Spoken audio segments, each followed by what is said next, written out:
My name is Dan Augsburger. My company is LEA Professional, and I am the U.S. sales manager for our residential business. The company LEA is based in South Bend, Indiana, right next to Elkhart, Indiana.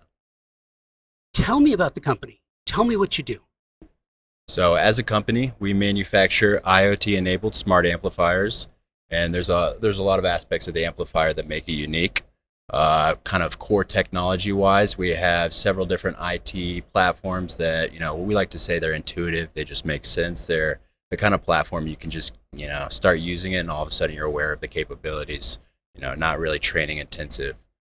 We also have smart power features, and really smart power underpins our overall philosophy. Some of the smart power features include smart power bridge, allow you to double the power output of a single channel, or just really general flexibility when it comes to the amplifier. And then lastly, we have DSP. So all of our amplifiers include built-in DSP capabilities, and the idea there is optimize the performance of the speakers you're driving by the amplifier, and I'd say LEA amplifiers do an exceptional job of that. It's kind of the big picture view, but again, the amplifier's in the middle, but it's the core technologies, or all the technologies we've surrounded the amplifier with that I'd say make us unique. Tell me about the show. We're here at CEDIA Expo 2025. We're in Denver, Colorado. It is a gorgeous day. The show has been fantastic, but it's funny because I'm out here in the lobby in this incredible VW Buzz, ID Buzz. Beautiful. This is so much fun. I was saying I've never had an opportunity to do the show before from the inside of a vehicle, and I could not pick a better vehicle to do the show than this one. It's been great. Honestly. So how is the show going?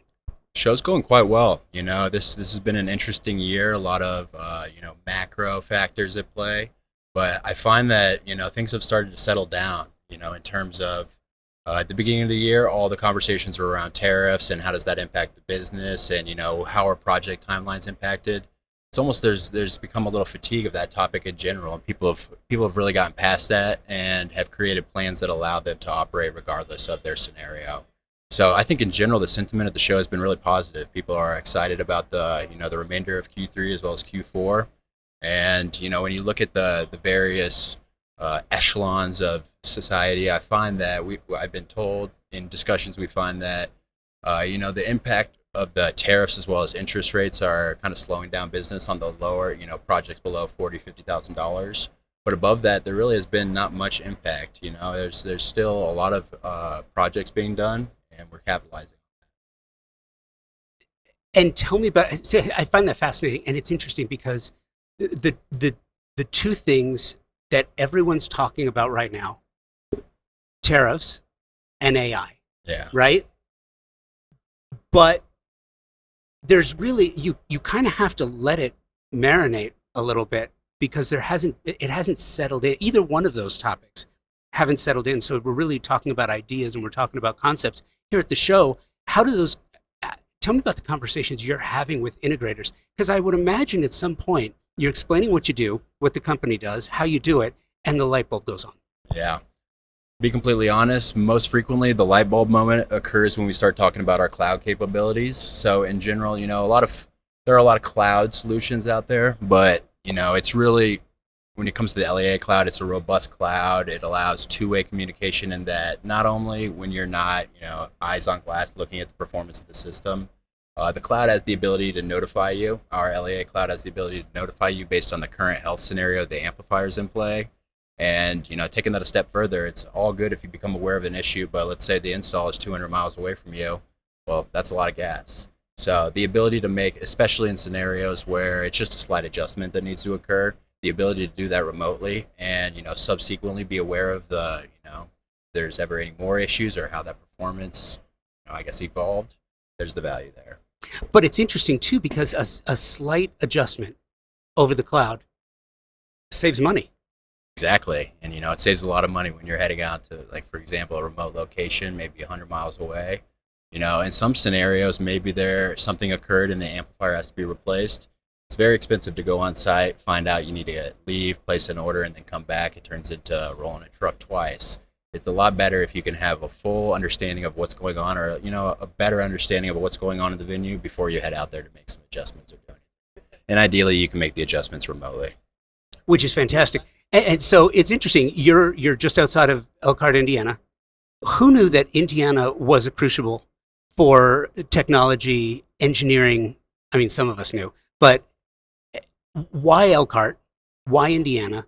And what is being there instead of LA, Chicago, Dallas, Houston? What has been there instead of those other cities enabled you to do as far as providing the service, building the company, and making something that does something so efficiently?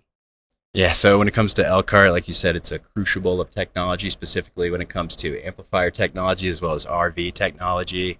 But I think there's a lot of benefits of that region in general. For example, it's centrally located. The cost of real estate is significantly lesser than that of New York City or somewhere on the West Coast. So there's a lot of benefits there, and I think in general there's a lot of engineering talent based in the area. Quite a few schools in Indiana, ranging from, as we spoke, Rose, Purdue, IU, Notre Dame. Significant amount of talent in the area that if you're able to get them involved in the audio space, more value to your company once they graduate. It's interesting. It's a little off topic, maybe not, but I love having this conversation. There's a certain idea that if you're building a technology company, you have to do it in Austin, or you have to do it in Nashville, or you have to do it in Palo Alto, or you have to do it in Boston.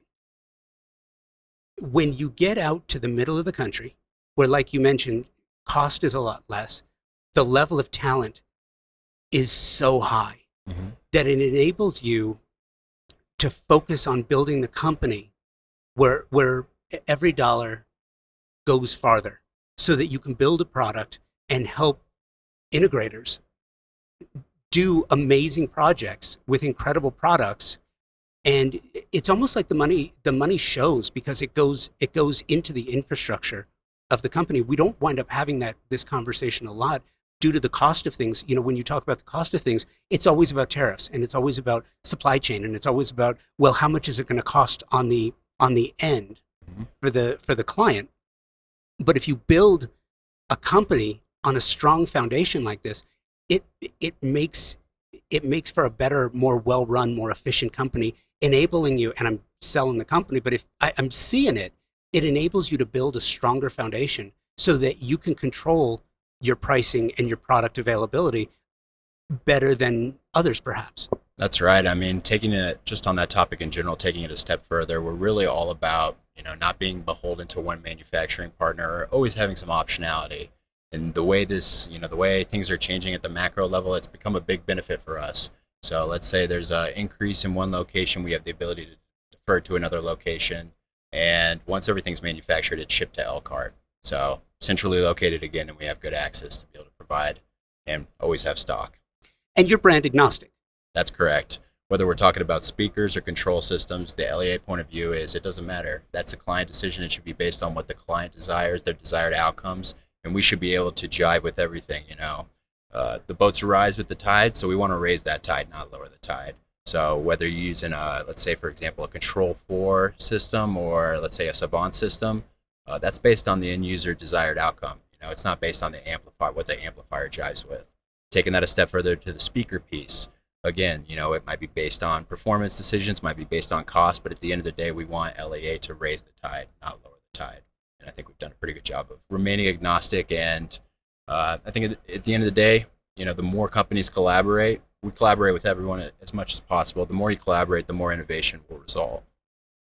Amazing.